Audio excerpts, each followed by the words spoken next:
Morning, everybody. This is actually my favorite event at BEA. I have incredibly vivid memories of introducing the world here. It began here to Ernie Klein and Anthony Mara. And you guys have been such amazing supporters of Crown's books since the day I got here. It's a pleasure to be here today, particularly because I am thrilled to introduce you to two of Crown's most important authors for the fall.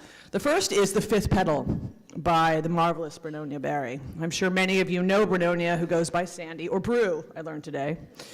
It's a great honor to publish Sandy because you'll remember that her 2008 blockbuster, The Lace Reader, was a hugely popular hit when it was published. And in many ways, The Lace Reader was a pioneer of its kind. It paved the way for books with a combination of the contemporary paranormal and the suspenseful. I'm thinking of books like Deborah Harkness's The Discovery of Witches, even Erin Morgenstern's wonderful The Night Circus.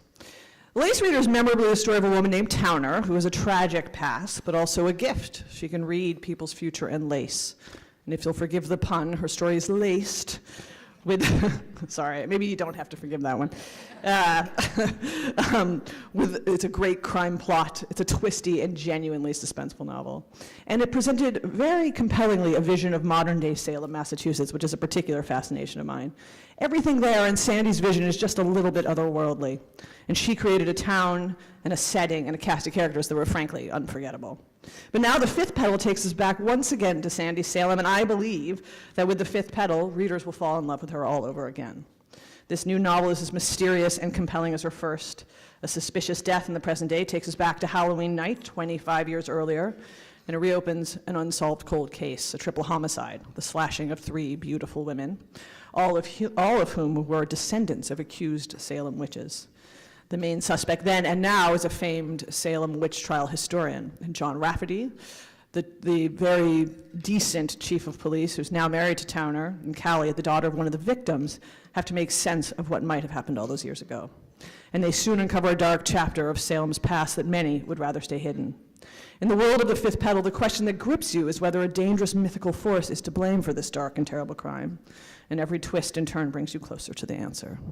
The book is truly filled with memorable characters, sort of enchanting paranormal thrills and suspense, and Sandy makes full use, again, something I love, of the complexity of Salem, Massachusetts, which of course is one of America's great storied towns. And while The Fifth Petal is set in the same world as The Lace Reader, it's of course catnip for the vast number of its fans. It's absolutely not a sequel. The Fifth Petal is satisfying all on its own, and a perfect book for readers to discover Brunonia Barry for the first time. Thank you. I give you Brunonia Barry.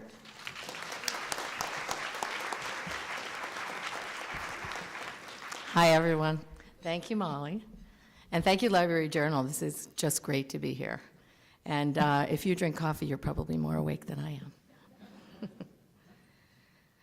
I want to credit all of you because I credit librarians and the House of Seven Gables for giving me a fiction writing career.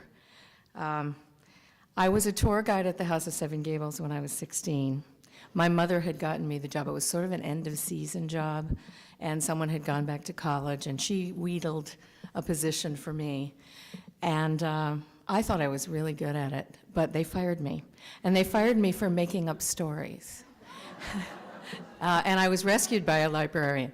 So I had, they have a secret room in the House of Seven Gables. I don't know how many of you have been to Salem and the house, but they had stories of their own, which are not quite true either, but I was embellishing. I had characters. I would lead people up to the secret room, and I would make up characters and their stories, and I would lead people down pale-faced and terrified. And after about the third day, at the bottom of the stairs, the head of the House of Seven Gables said, "Miss Barry, come with us." And I was fired, and I was mortified. And I didn't know what to do, and the last thing I wanted was for my mother to find out. So I walked over to Salem Library, where I stayed every day for the 2 weeks of my job. And after about about 3 or 4 hours, they started to notice this 16-year-old girl, lingering, and who didn't really look like she wanted to be there. And then I started reading, and they started talking to me, and they asked me what had happened, and I burst into tears, and I said, "I lost my job." And the House of Seven Gables fired me for making up stories, and they said, "Well, perhaps you should learn a bit about Salem history." And they started bringing me books. And so for the 2 weeks that I sat at the library every day, and then I would walk back to the House of Seven Gables for my mother to pick me up, I learned about Salem history. And and I also learned how to do research, which was really quite special. And if you're a fiction writer writing anything vaguely historical, if you get it wrong, look out, because there are all sorts of people who are dying to tell you. So thank you, librarians, for giving me my career, and I guess thank you, House of Seven Gables, too. I don't know. Once the love affair with libraries started, I spent quite a bit of time hanging out, especially whenever I felt like an outsider, and as a teenager, you feel that way quite often, I think. And everyone in this story, the fifth petal, is an outsider of some sort. So I think it's really about the other. And it's at its core, it's a story about what we mistakenly assume about people. And I think we all make assumptions, slight prejudices, but just things that we assume that we know about when you hear about a story. For example, when I tell you I'm writing a story about Salem, Massachusetts, I think you all would perhaps think witches. And you wouldn't be wrong, but there's a whole lot more to it than just that. Salem, this could actually be called A Tale of Two Cities, if the title weren't already taken. A Tale of Two Salems would be accurate. Witches aren't the whole story. And I sat with the mayor of Salem several years ago when, the tourists flocked to Salem, especially in October at Halloween. And we were trying to figure out how to be known for some of the other wonderful things we have in town. And the mayor got very frustrated at one point and said, "We had a bad 9 months several hundred years ago, and no one's ever going to let us forget it."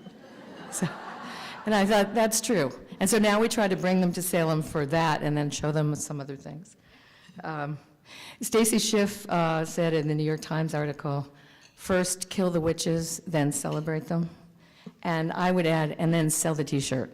That's it. It's a town of 40,000 people, but at Halloween it grows to 300,000. And people come for the whole month. They decorate their rooms. There's a psychic fair.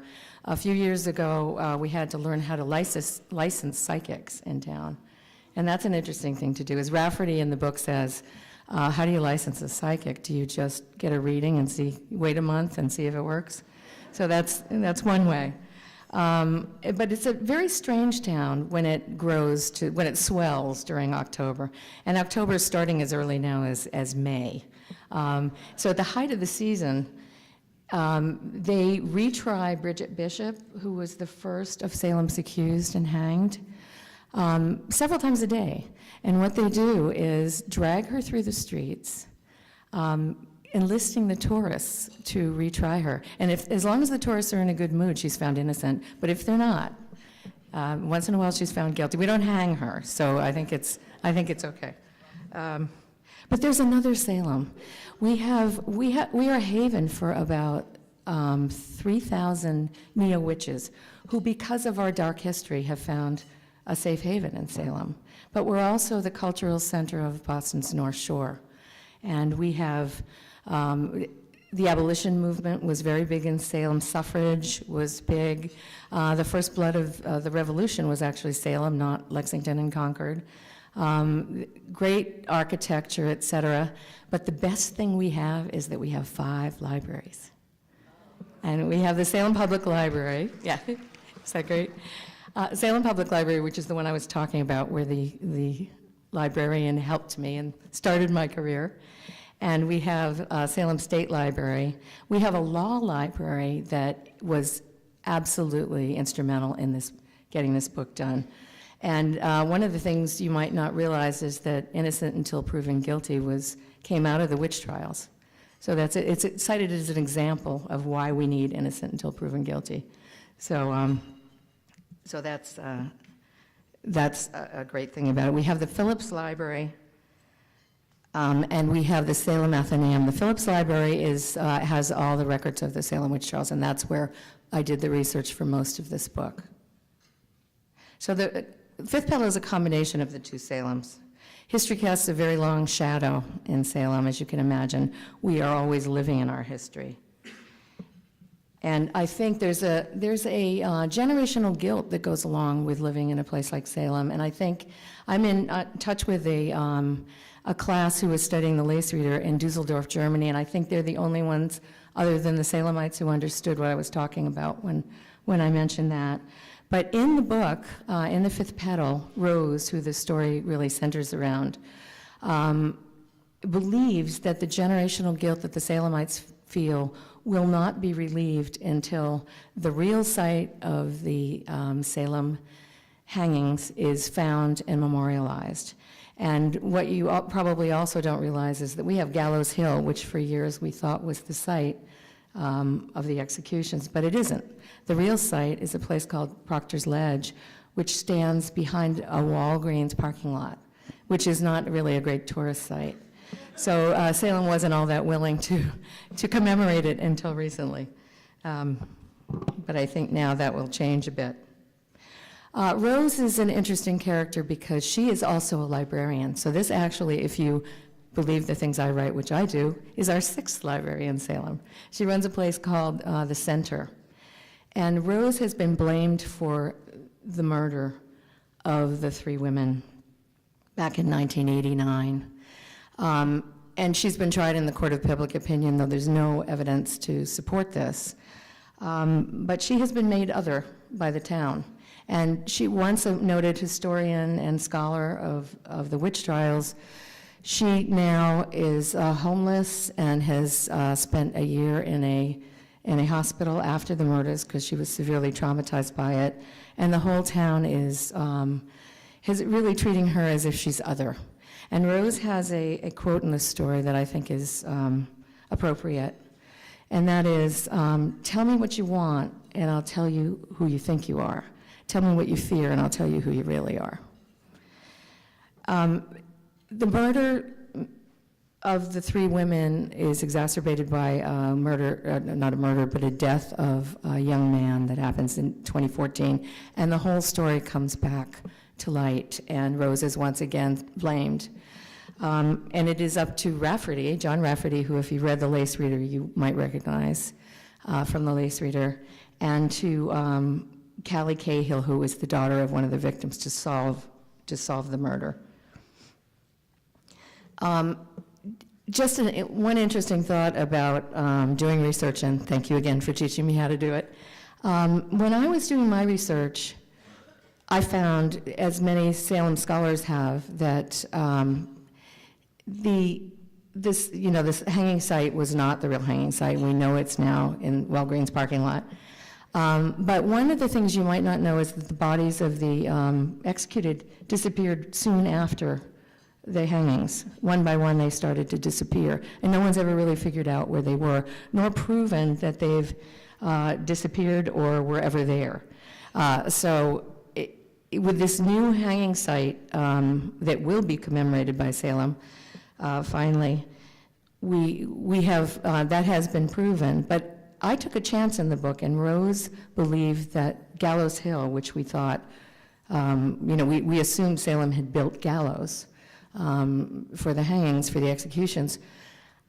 It never happened. Salem kept very, very good records of what was spent on, every cent they spent on just about anything, and there were never records of any gallows being built.